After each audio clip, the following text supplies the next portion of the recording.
अस्सलाम वालेकुम व्यूवर्स, उम्मीद करते हैं सब व्यूवर्स खैरियत से होंगे। अल्लाह पाक आप सबको सलामत रखे। व्यूवर्स, सबसे पहले मैं माज़रत चाहता हूं कि मैं पिछले 18-19 दिन से मैं वीडियो अपलोड ना कर सका।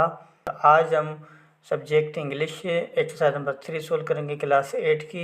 आप इसका स्क्रीनशॉट भी ले सकते हैं, लेकिन सबसे पहले इस क्वेश्चन को समझने की कोशिश करें और समझने के बाद जो है ना आप उसका आंसर लिखें और फिर जो है आप स्क्रीनशॉट लें, आपको समझने में बेहतरी होगी। क्वेश्चन नंबर 1 है हमारे पास, which two mountain ranges are mentioned in stanza number 1। ये कह रहा है कि स्टेंजा नंबर 1 में कौन से दो जबलों की रेंजेस मेंशन्ड की गई हैं। आप आंसर यहाँ पे लिखेंगे। देखें, आंसर लिखने से पहले आंसर को नोट कर लें कि इसका जवाब क्या है, इसका मतलब क्या है। तो यहाँ पे आप लिखेंगे two mountain ranges, two mountain ranges are mentioned in stanza number 1। Are mentioned, ये हमने ऑलरेडी सबक में पढ़ लिया था। मेंशन्ड इन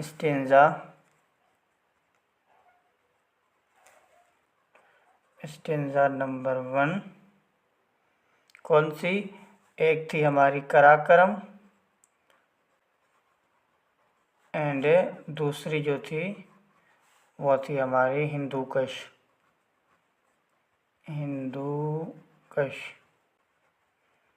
तो ये इसका आंसर होगा। ये कह रहा है कि टू माउंटेन रेंजेस यानी दो जबलों की रेंजेस जो थी मेंशन की गई स्टेंजा नंबर 1 में, वो कौन सी थी? एक कराकरम थी और दूसरी हिंदूकश थी। क्वेश्चन नंबर 2 है, name the desert mentioned in the poem. यानी उस डेजर्ट का नाम लिखें जो पोएम में मेंशन्ड की गई है। तो आप इसका आंसर लिखेंगे अपनी कॉपी में।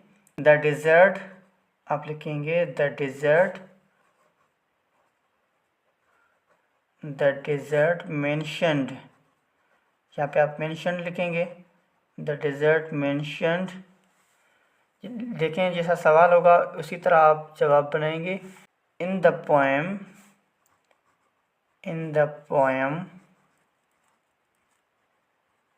इज, यानी जो डेजर्ट मेंशन की गई है पोएम में वो है कौन सी? खारान डेजर्ट। तो आप लिखेंगे खारान डेजर्ट, यानी खारान डेजर्ट जो थी वो पोएम में मेंशन की गई है। तो ये क्वेश्चन नंबर 2 का आंसर हो गया। हमारे पास 1 भी हो गया और 2 भी हो गया। अब क्वेश्चन नंबर 3 को देखते हैं। क्वेश्चन नंबर 3 में कह रहा है, which ancient site is mentioned in the poem. यानी कौन सी एंशिएंट साइट जो है वो मेंशन की गई है पोएम में। तो आप इसका आंसर लिखेंगे, जिस तरह का सवाल होगा उस तरह का आप आंसर लिखेंगे। आप लिखेंगे the ancient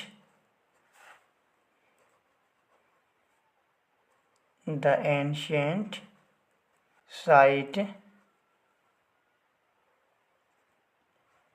the ancient site of Mohenjodaro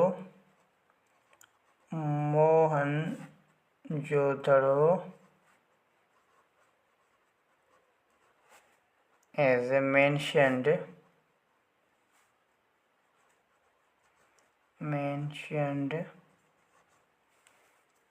in the poem,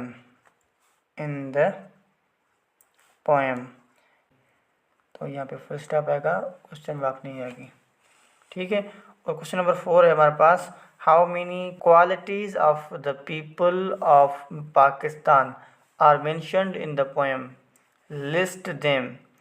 यानी कितनी क्वालिटीज़ के लोग पाकिस्तान में रह रहे हैं जो मेंशन किए गए हैं इस पोएम में, उनकी लिस्ट बनाएं। हम ऑलरेडी ये लेसन पढ़ चुके हैं, तो इसका आप आंसर लिखेंगे।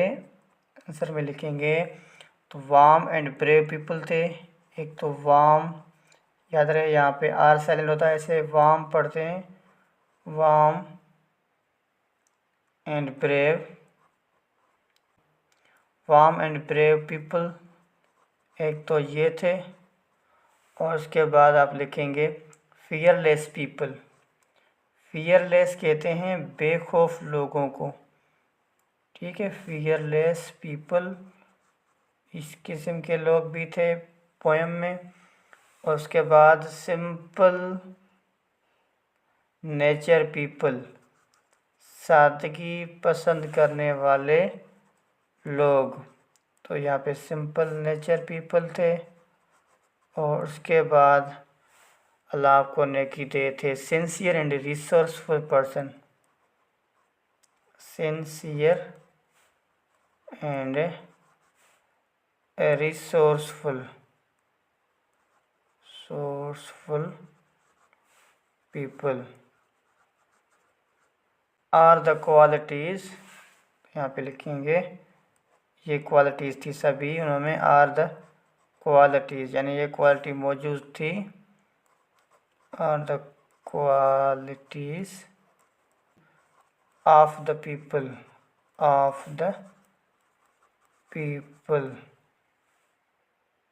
mentioned in poem,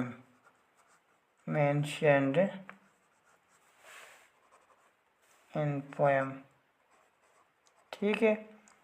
तो ये जो क्वालिटीज़ थी, warm brave people, fearless people, simple nature people, sincere and resourceful people, यानी ये जो क्वालिटीज़ थी वो इस पोएम में मेंशन की गई हैं इन लोगों की। और उसके बाद हमारे पास लास्ट क्वेश्चन है, which prayer is repeated in each stanza, यानी कौन सी दुआ बार बार दोहराई गई है इस स्टेंजा में। तो आप जैसा सवाल है वैसा ही आप जवाब लिखेंगे, आंसर में लिखेंगे द प्रेयर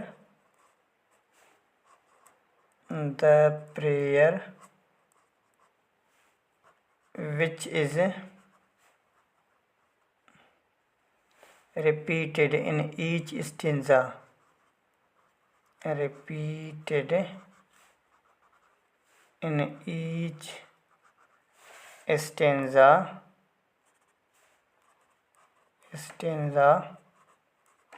is, वो कौन सी थी, तो यहाँ पे आप लिखेंगे O my Lord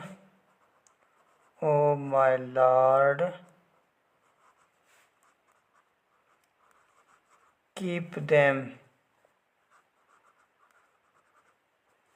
all safe and sound, ओ मेरे खुदा उन सबको शाद और आबाद रखना या अपने हिफ्ज़ और अमान में रखना। तो ये जो लाइन थी वो बार बार रिपीट की गई थी। तो दोस्तों ये एक्सरसाइज नंबर 3 थी क्लास 8 की इंग्लिश की। उम्मीद है आपको ये वीडियो पसंद आई होगी। अगर वीडियो पसंद आई है तो वीडियो को लाइक करें, दोस्तों के साथ शेयर करें और हमारे चैनल को ज़रूर भी सब्सक्राइब करें। Thank you.